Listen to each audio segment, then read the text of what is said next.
Content warning. This episode contains discussions of mental health struggles and mentions of suicide.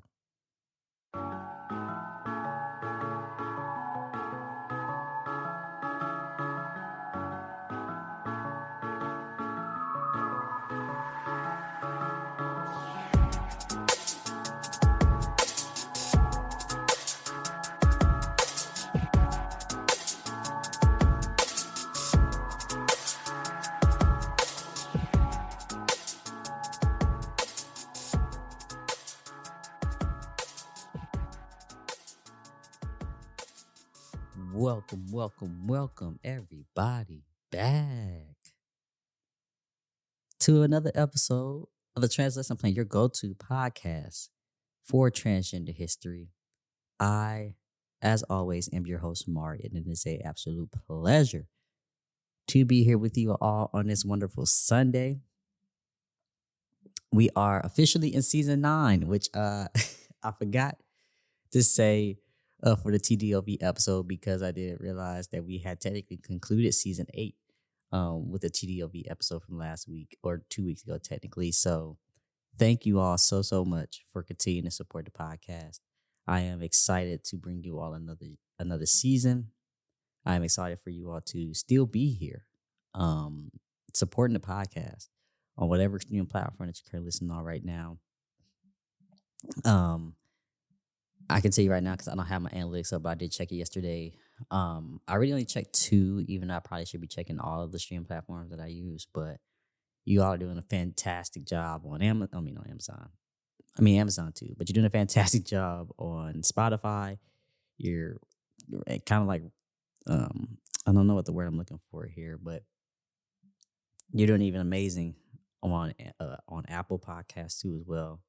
So thank you all of you who continue to support this podcast, who continue to follow. One thing I did see is that a lot of you who do listen to this podcast do not follow it or subscribe to it. So whatever streaming platform that you're currently listening on right now, please take the very, very small second right now to follow, to subscribe to this podcast.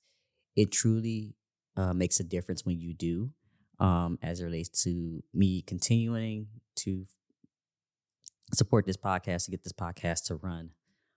So please take this very small second to do that if you haven't done so already.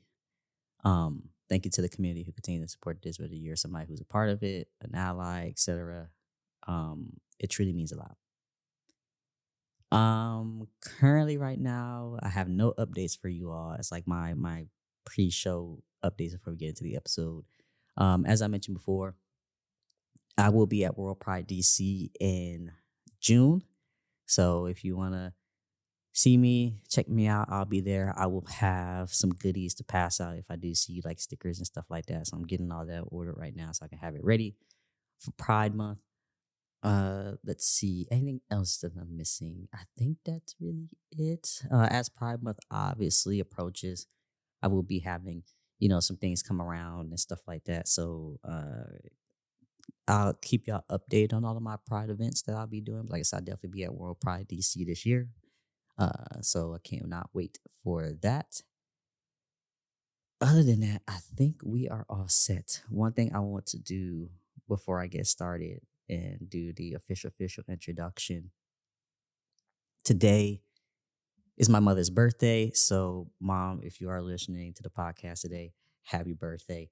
I could really get into an extremely long spiel to all of my listeners about my mother, who has been my best friend, my rock, and truly the inspiration for me to start this podcast. To be completely honest with you, the origin story of this starts with my mother and my grandmothers, who really wanted me to put out a platform like the Translation Plan to educate individuals about the history of the transgender community. So what I really want to say is that, Mom, thank you for being my rock, my main supporter in this journey of becoming the man I am today.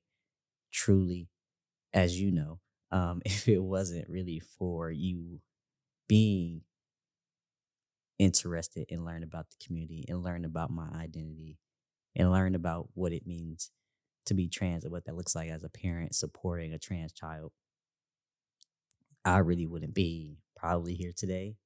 But then I also, as I mentioned before, wouldn't be the man that I am. So I'm not going to give the listeners the spiel of our relationship, but I think that truly encompasses our relationship and the um the extraordinary amount of support that you've given me to really be where I'm at right now and to support everything that I do moving forward. So for all of you listening out there, give my mom a happy birthday. I know that she can't hear it, but I know that she will feel the spirit from afar. So with that, let's wrap that part up of the pre-introductions of the episode and actually get into the introduction where I welcome all of you to another episode.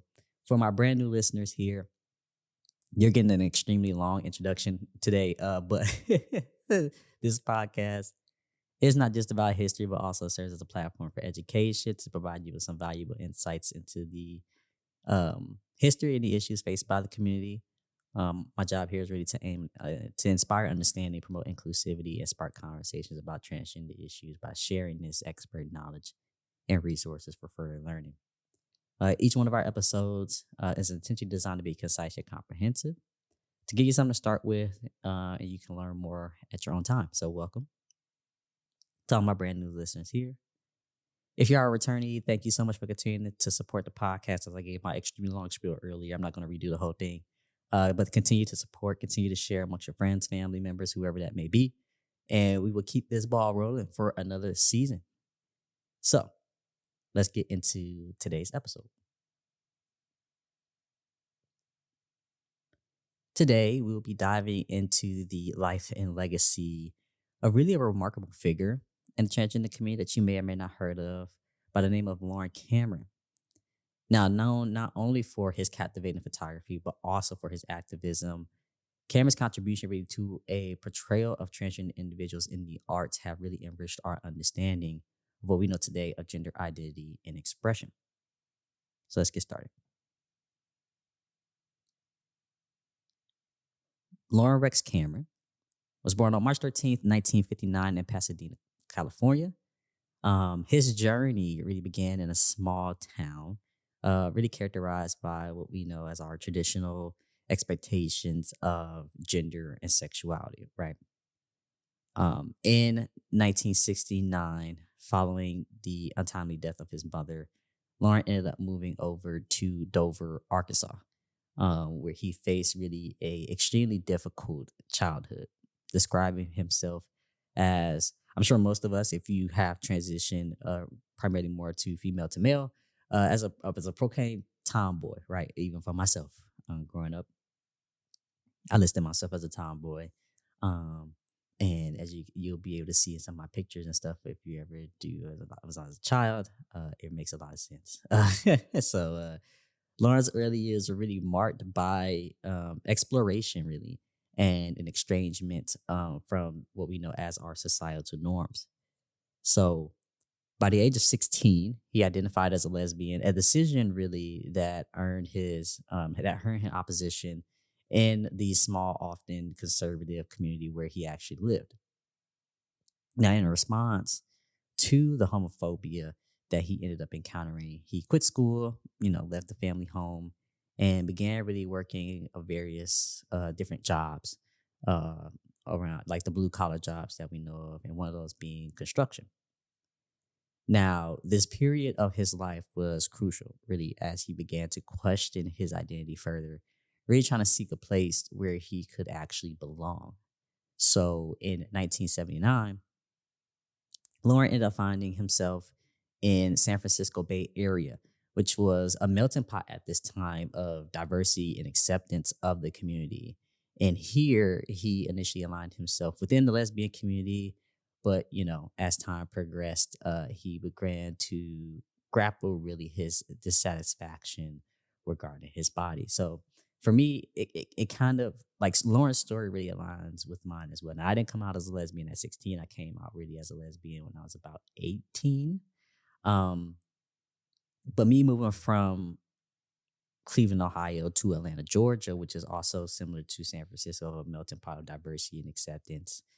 Um, like I said, I aligned with myself with the lesbian community when I was here for the first couple of years, and then as I began to understand what it meant to be trans and what that looked like, that's where it wasn't long until after that I began to have that same type of journey, right? Of being like, okay, yeah, I identified with this group at first, and then now we're switching over. Now, mind you, everybody that normally is female to male goes through that anyway, but I can see, like I said, kind of moving into a brand new city and seeing your community and seeing, like I said, just a melting pot of different people to be able to figure out who you are and what does that look like, right? So at just over 5'3", a height that really remarked on his sensitivity, right? Cameron entered really this haberdashery specifically catered for short men, right? And this experience reflected his broader relationship with masculinity and self perception. And this internal conflict really led to his eventual decision, right, to transition from female to male, which he decided to document through his photography. Now, at the age of 30, really engaging in a seemingly mundane activity, like buying a suit for the very first time, right? I think that really navigated a deeply personal terrain where size intertwined with identity. And in this world, clothing really served not just as a fabric draped onto someone's body, but also as armor against really the external judgments of society. So during my research, it was told that a salesman who recognized Cameron's insecurities as a trans man ended up actually training him into the notion of fine dressing, right? Differentiating between types of, tie knots, teaching him how to really fold a pocket square. If you ever look at like extremely nice suits and things like that, there's bits and pieces that really encompasses how you put together a well constructed suit. And like I said, this is really just part of the whole encompass of fine dressing. So this education that he got from this salesman really provided Cameron with a sense of empowerment, a notable statement about how self presentation can really be an avenue for affirming your identity. So his experience with this salesman at this shop would later actually translate to the powerful images that you're going to see that he captured in his photography, depicting not really just himself, but also other transgender individuals as well. So as we move forward into Loren Cameron's story, he wasn't more than just a photographer, in my opinion. He's really a pioneer whose work spoke to the complexities of transgender individuals in their existence. Really being, part of a world even back then worse, but now, as we can see with the conservative mindset trying to kind of trickle back in to today's times of being misunderstood, being marginalized, those who did not really conform to societal norms, Cameron really faced a particular challenge that shaped both his personal and his professional identities together. Now, he began doing photography in 1993, which focused on documenting the transgender community, right? Creating this powerful self-portraits and portraits that explore his own transition journey. By 1995, his work appeared in solo exhibitions across major cities, really serving both as art and activism to raise awareness about transgender lives. Now, one of the unique aspects of Cameron's self-portraits was his inclusion of the shutter release bulb in the frame. And this choice has been interpreted as a powerful commentary on self-made aspect of being transsexual, really establishing this agency and the narrative of one's identity. Photography really for Cameron was not just an artistic endeavor. It was a means of redefining perceptions surrounding trans bodies, challenging really the medicalized and clinical views that often dominated the public discourse around it. So one of Cameron's most accumulated work was his book by Body Alchemy, Transsexual Portraits, which was published in 1996. This is a collection of self-portraits along with images of other transgender men documented the profound journeys of transformation and authenticity. And this work really emerged at a time when few of these portrayals existed in mainstream media, making his insights all the more groundbreaking. Now, you can look up Body Alchemy online if you type in Body Alchemy Transsexual Portraits, book by Loren Cameron. The Internet Archive has a free copy of it, and also transreads.org has a copy of it, a PDF copy where you can download that and read it at your own time. Highly recommended. If you want to buy the book on Amazon, it's really considered to be a collectible now. So from what I'm seeing currently, as I'm looking it up right now at 11:56 a.m., it is $300. So I probably just recommend going to transreads.org. Click to read the text. Like I said, you get a PDF version of it, and then you can read it from there.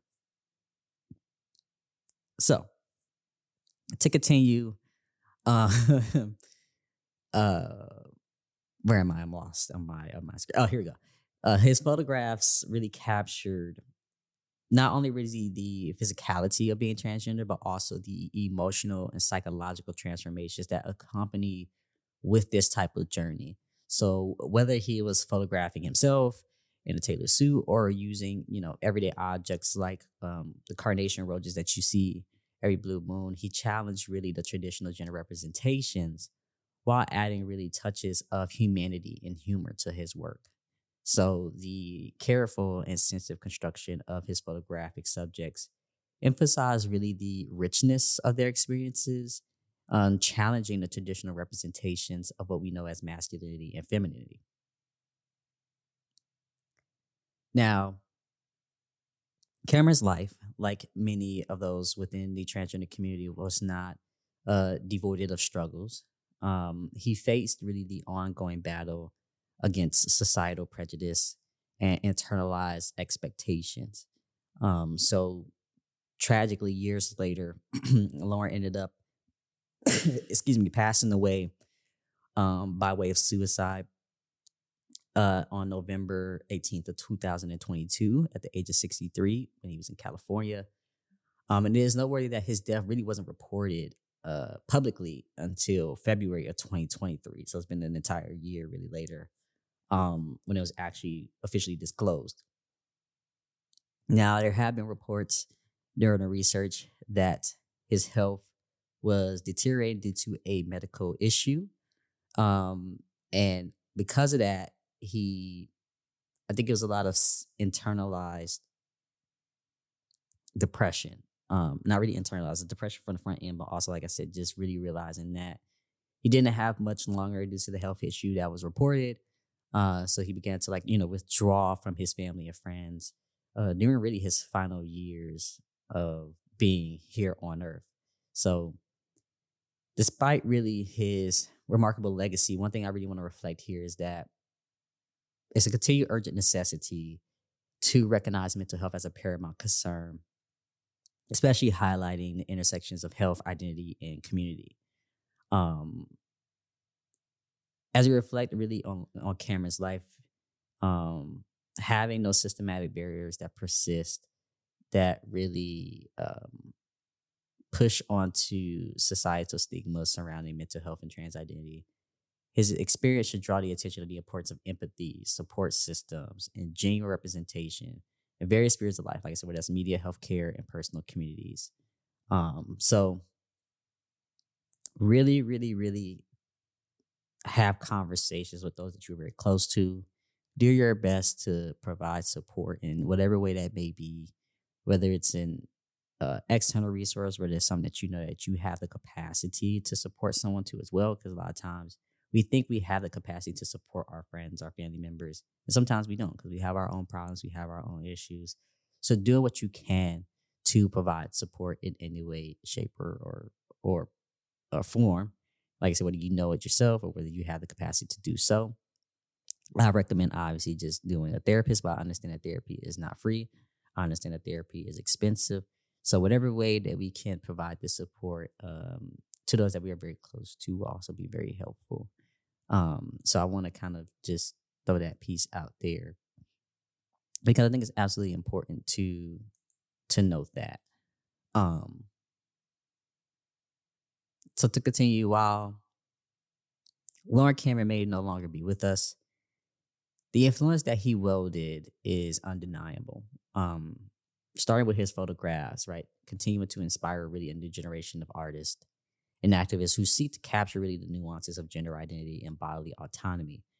One great example of this, if you don't already know, who I recommend that you check out their work is Chelabam. Is a very well known artist in the trans community. They go by they them pronouns and they technically identify as genderqueer. But like I said, when we think about genderqueer, gender nonconforming, it's all part of the transgender umbrella. They do a really good job in showcasing their art with their activism, especially in the field of bodily autonomy. So absolutely check out their work if you haven't. And in an age where representation is crucial, his work really stands as a testament to the strength found in vulnerability and authenticity. So, bodily alchemy really remains as a vital contribution to not only the artistic realm, but also to societal consciousness surrounding trans issues. It invites us to have these discussions about identity, belonging, and the ongoing journey towards acceptance, both not only internally, but also externally as well. So Cameron really crafted narratives that celebrate diversity within the trans community, really painting that picture that is as rich in sorrow as it is in triumph, right? So to conclude, Lauren Cameron's journey was one of both an intense personal exploration and bold, public assertion.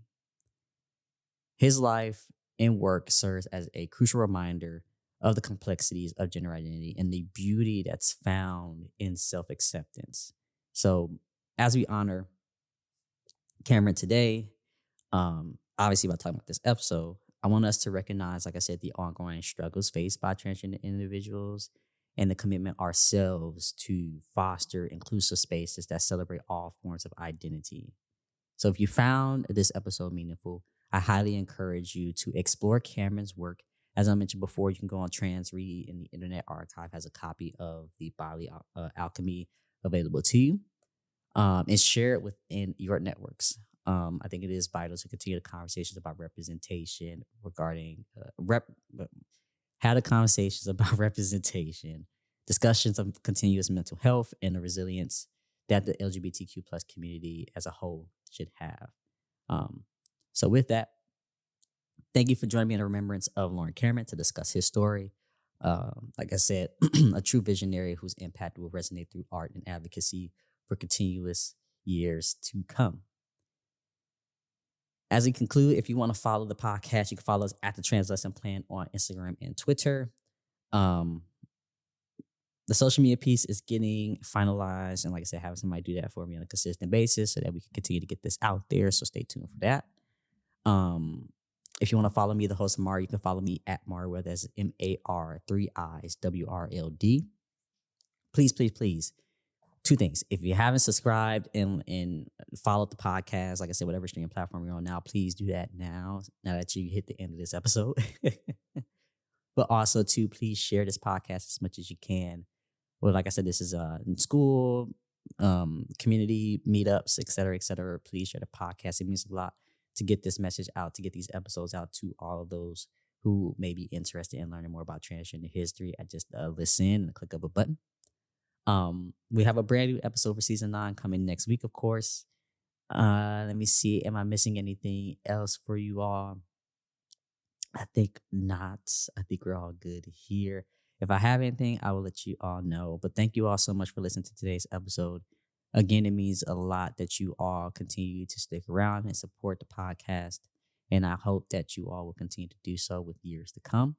As I mentioned before, I'll be having, I'm getting the shop up again. I got a really good friend of mine who redesigned the logo for us. And like I said, I have obviously some previous things I could be able to kind of dish out. So it would be some stickers. It will be, some magnets and all that stuff. I'm getting all that together for us. So stay tuned for that. But until next time, I will see you all next week for a brand new episode of the Trans Lesson Plan. Again, happy birthday to my mother, and I will see you all next time. Peace.